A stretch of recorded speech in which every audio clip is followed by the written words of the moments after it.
IT에 대한 이야기를 가능쉽게 전달해드리는 이인복의 IT 트렌드를 읽답니다.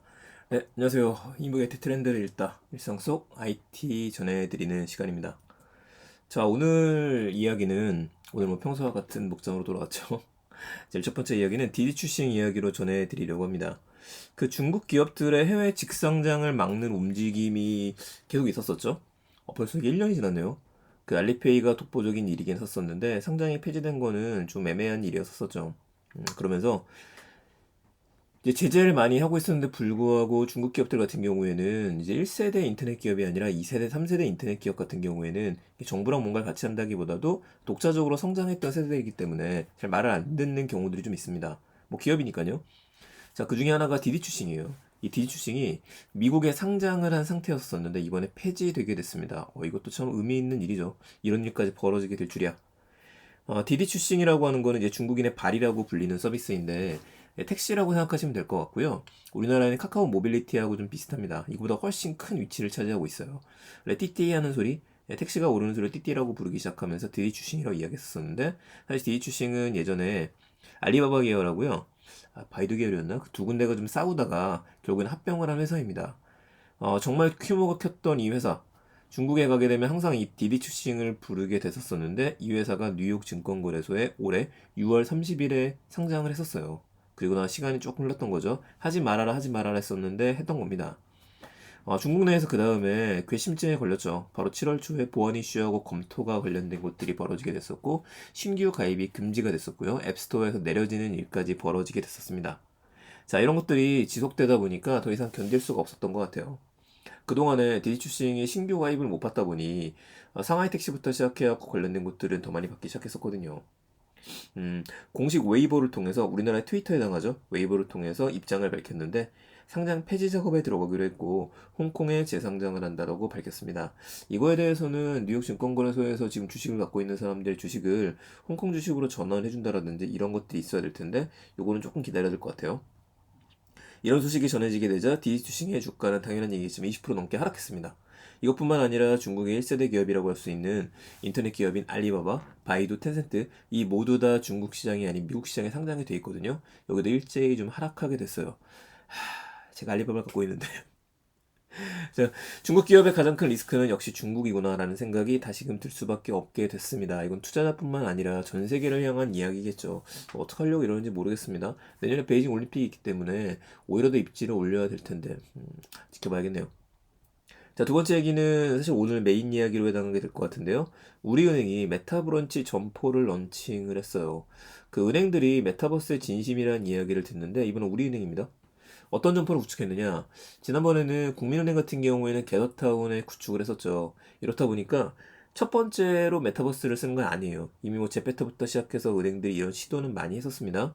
그런데 이번에 우리은행이 신문사들을 보게 되면은 첫 번째 런칭이다 라고 이야기 나오는 이유는 일반인들이 직접 들어가서 업무까지 볼 수 있도록 세팅이 되기 때문입니다. 재밌는 거는 전담 직원이 있어요. 그래서 오전 9시부터 오후 4시까지 소상공인분들을 위한 1대1 맞춤 컨설팅을 제공한다라고 합니다. 자, 궁금해서 사이트를 들어가 봤는데 오늘은 제가 이미지로만 보여드릴게요. 이렇게 돼 있습니다. 우리뱅크.obis.in이라 그래서 이 링크 타고 들어가시면 바로 들어갈 수 있어요. 회원가입 없이 가능하고요. 보통 겟더타운을 쓰던데 겟더타운이 아니라 국내 오비스라는 회사를 썼습니다. 오비스라는 회사를 썼고 이 오비스라는 회사에서 만드는 툴을 보게 되면은 처음부터 2.5D 그래픽이라고 그러죠.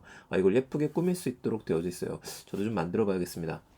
사용하는 방법은 쉽습니다. 겟더타운은 우리가 화살표 키를 이동을 해서 마치 바람의 나라와 같은 게임을 하는 것처럼 되어져 있는데 8피트 캐릭터가 귀엽기는 하지만 이것보단 좀 멋진 디자인을 원해 라고 하는 사람들을 충족시켜 주지 못했었죠. 이거를 해결했다고 봐야 될 것 같아요. 그래픽이 깔끔하죠. 이동은 그래서 방향키로 이동하는 게 아니라 더블 클릭입니다. 해당하는 곳을 딱딱 두 번 두드리게 되면은 지금 화면에 보이는 것처럼 제 얼굴이라든지 아니면 SY라고 쓰시는 분이 계시는데 이분들의 아바타가 저 대기석으로 이동하게 되는 개념이에요. 그래서 이거를 약간 메타버스인데 그 나의 아바타에 몰입은 못하는 것 같아요. 이건 좀 약간 애매한 부분이죠. 제가 더 써보고 좀 이야기를 할 것 같아요. 아바타가 중요하다고 강조를 하는 건 마크 주커버그 강조했거든요. 우리의 감정을 이입시킬 수 있기 때문에. 근데 이거를 단순화했다? 잘 모르겠습니다. 자, 어쨌든 이번에 만든 거는 좀 대단한 것 같고, 자, 아까 이야기 드렸던 것처럼 가장 큰 장점이라 그러면 깜깜하다? 자, 두 번째는요. 그 9시부터 4시까지 1대1 맞춤 컨설팅을 제공하는 거, 요게 좀 특징인 것 같아요. 대신에 모든 사람들이 여기서 예적금을 하거나 이런 것들은 아니고 1대1로 소상공인 분들만 가능하다고 합니다. 점차 이런 식으로 테스팅을 하면서 넓혀가겠죠. 그리고 다행이라고 생각하는 게 은행들이 계속해서 자체적으로 메타버스를 만드는 경우들도 있는데 그렇지 않고 이런 것들을 협업하는 것들은 오히려 비용을 아낀 게 아닌가 그 생각도 들게 되네요. 내일부터 당장 계속 오픈되어 있는 것 같습니다. 비밀번호를 넣거나 이런 것들은 없으니까 내일 저도 들어가서 좀 확인해 봐야 될 것 같고 이렇게 비밀번호도 걸리지 않고 점포 상태를 열게 되면은 왠지 방문자도 꽤 많이 늘어날 것 같은데요. 테스트도 해볼 겸 경쟁사도 많이 들어갈 것 같고 이 서버가 얼마나 트래픽을 견딜 수 있는지 이것도 저도 내일 다시 한번 들어가서 확인해 보도록 할게요. 지금 방송 보시는 분들 같은 경우에 한 번씩 들어가 보세요. 밤에도 24시간 열려 있습니다. 물론 직원은 없어요. 다 퇴근했고요. 자, 오늘 마지막 얘기입니다. 코인 얘기 좀 해보죠. 코인이 좀 폭락을 많이 했었죠. 근데 그 이야기가 아니라 그 페이코인이라고 있죠. 다날 핀테크에서 운영하는 서비스이고 이게 또 싸이월드랑 또 관련이 있죠. 자, 이 페이코인이 GS 리테일하고 제휴를 맺었어요. 덕분에 GS 편의점하고 GS 프레시 슈퍼마켓 여기서 페이코인으로 결제가 가능하게 됩니다. 6일날 오픈했으니까 어제 오픈을 했고요. 이번 달 말일인 31일까지 프로모션이 진행이 된다고 합니다. 그러니까 이걸로 결제해라 싸게 해주겠다 이런 거요.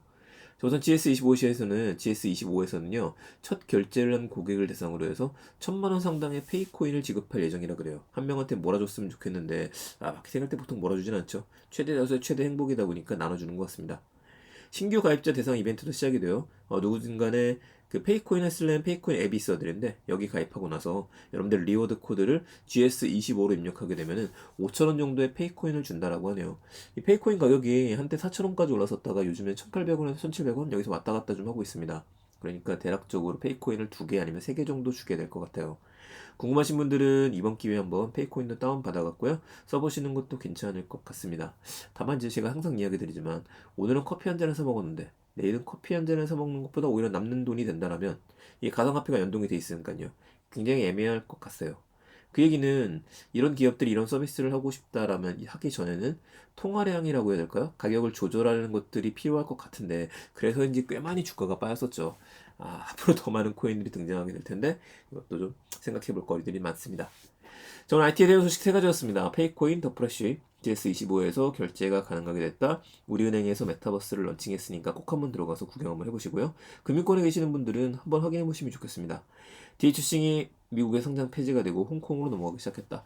자, 중국 기업의 가장 큰 리스크는 중국 정부다. 세 가지 소식 기억해 주시고요. 저는 내일 또 더 재밌는 이야기들 가지고 찾아뵙겠습니다. 당분간은 제가 이번 주에 일정이 좀 많다 보니까 이렇게 약간은 그 목소리에 힘이 빠져 있는 상태로 이야기 드릴 것 같은데 이 점은 양해 부탁드리겠습니다. 내일 뵙겠습니다. 감사합니다. IT 트렌드 리더였습니다.